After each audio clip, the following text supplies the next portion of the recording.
No Woman, No Cry is a very large, densely layered painting that depicts a crying woman set among various abstract patterns. The canvas is 2.4 metres high by 1.8 metres wide. The woman, who has dark hair and black skin, is shown in profile. The portrait is formed from a thin brown painted outline that is filled with many small dark brown circles. She wears blue eyeshadow, red lipstick, a string of coloured beads that sits just below her hairline, and a thin black necklace. Forming the pendant of her necklace is a lump of elephant dung, studded with map pins, and a black heart shape. The woman's chest bears an area of vibrant red and orange paint, with flame-like yellow forks across its top edge. A series of pale blue tears descends from each of her eyes, all of which feature a very small collaged photograph of a boy's face.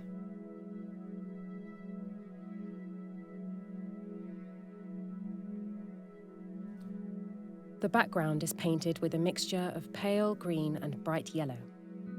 There is a crisscross pattern under the portrait, which is made up of small circles. The dotted lines are punctuated by black heart shapes that appear at the centre of each of the crisscross diamonds. Running in 4 horizontal lines across the canvas, the words R.I.P. Stephen Lawrence, 1974 to 1993, appear very faintly underneath its top layer, with the dates at the bottom completely obscured by the shoulders of the woman. When exhibited, the painting rests on 2 large lumps of elephant dung, which are sealed in transparent resin and studded with coloured map pins that are placed on the floor. The painting's upper edge leans against the gallery wall.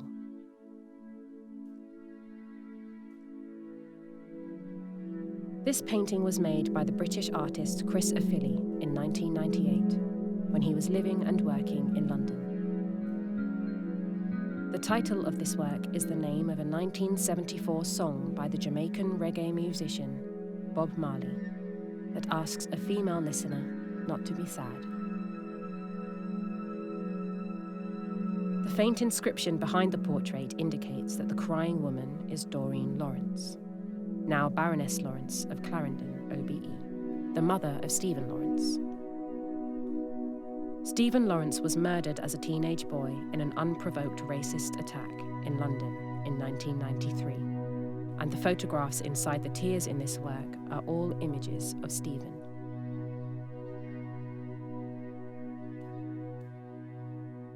The work is painted on a coarse linen canvas that was brought pre-primed. Ofili added several further layers of acrylic primer and then covered the entire canvas with a light green acrylic paint.